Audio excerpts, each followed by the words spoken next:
皆さんこんにちは、ウプ主のシュラウドです。皆さんこんにちは、アシスタントのシュラミです。飛行機。はい、なんと今回は海外でも使えるノートパソコン、ROG Flow X13GB302XV を ASUS さんからお借りしたので、実際に海外に持って行って使用感をレビューしていこうかなと思っております。海外に行くのにノートパソコンを貸してくれるなんてすごいわね。ですよね。ASUS さんありがとうございます。ちなみにこのノートパソコン、一体いくらくらいなの？30万円ぐらい。30万円のノートパソコンを貸してくれたの。ということでもしこの動画が少しでも面白かったら、ぜひ評価、チャンネル登録よろしくお願いします。ちょっと、30万のノートパソコンってどういうことよ。それでは行ってみましょう。では早速飛行機の狭い机の上で、このパソコンのスペックのご紹介をしていきましょう。こちらのパソコンは ROG Flow X13GB302XV というノートパソコンで、今年5月に発売となった新商品になります。まずは見た目からいってみましょう。大きさは 13.4 型で持ち運ぶにはかなりコンパクトなサイズになっています。重さは 1.35kg とかなり軽量ではあるのですが、ずっと持ち運んでいるとちょっと重さを感じるかなといったぐらいです。ただ、かなり薄型で狭いところでも使うことが可能となります。続いて外観も見ていきましょう。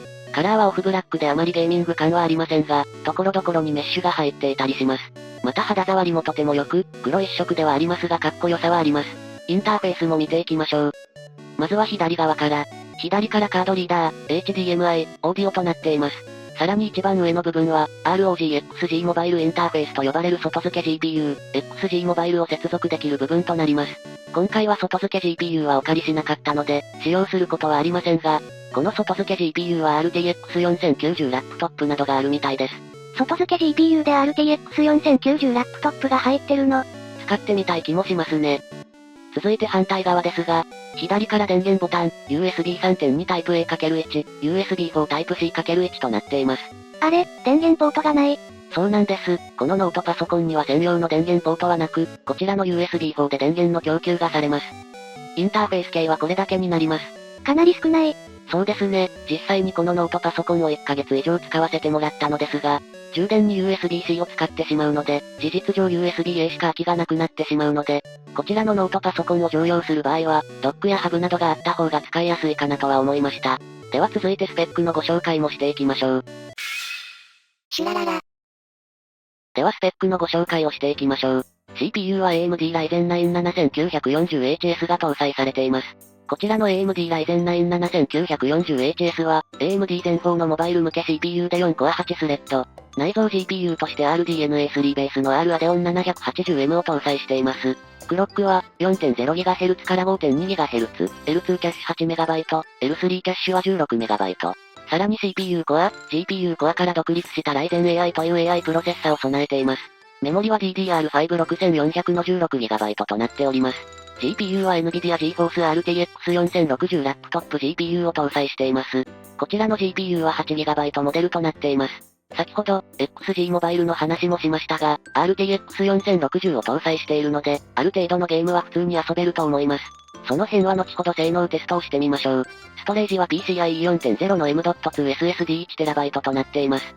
その他にもスピーカー、マイク、カメラなどは標準で搭載されています。ディスプレイは 13.4 型ワイド TFT カラー液晶で、解像度は 2560×1600 の 165Hz でグレアタイプとなります。タッチパネルも搭載しているので、タブレットのようにも使えます。インカメラは207万画素となっています。後ほど撮影した映像も見てみましょう。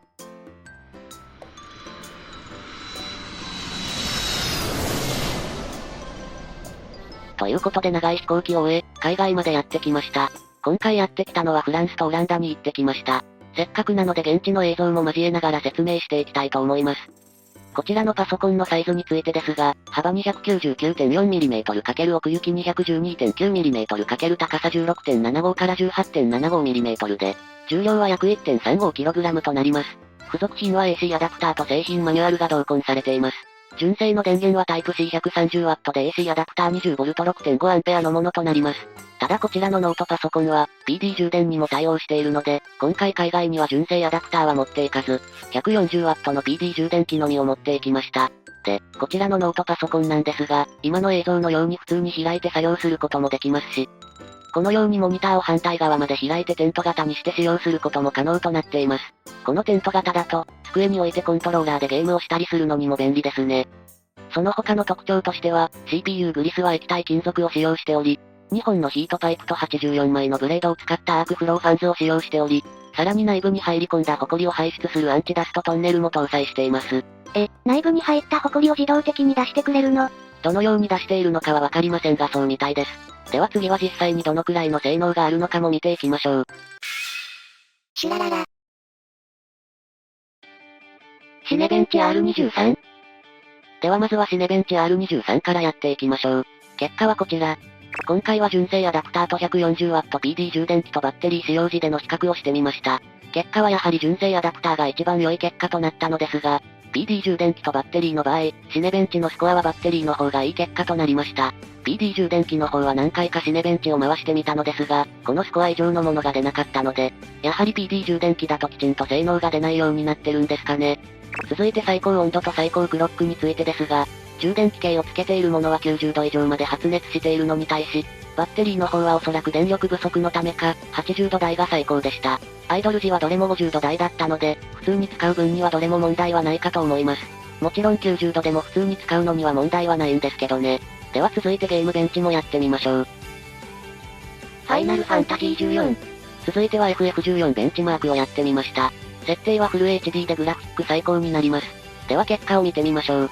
まずはスコアから、純正アダプターが14,978、PD 充電器が14,643、バッテリーが4,349という結果になりました。やはりゲームをするとなると、バッテリーだけでは力不足なのかかなりのスコア差が生まれました。先ほどのシネベンチ、CPU だけのパワーならバッテリーでもなんとかなるけど、GPU も使用するとなるとやはり給電しながらの方がいいという結果ですね。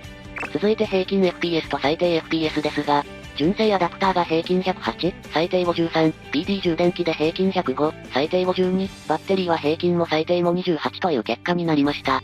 やはり純正アダプターが一番良い結果ではありますが、このぐらいの差なら PD 充電器でもいいかなとは思います。あとフル HD なら FF14 は 60fps 以上は余裕で出そうですね。では次。サイバーパンク2077。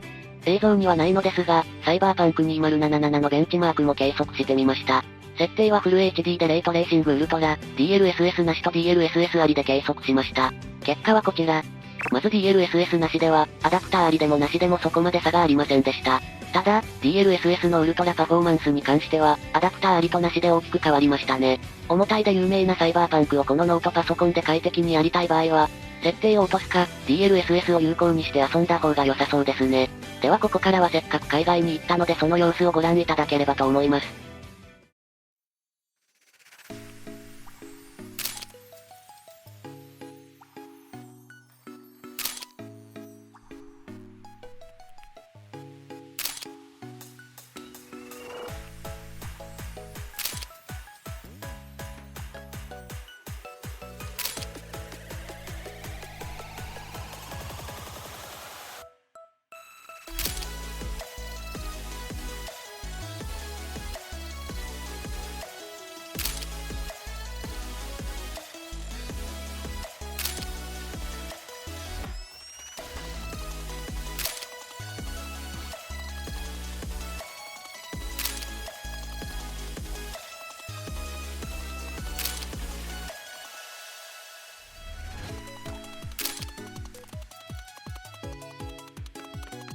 はい、ということで今回は、海外でも持ち運びできるノートパソコン、ASUS の ROG Flow X13GB300XV をお借りしてみました。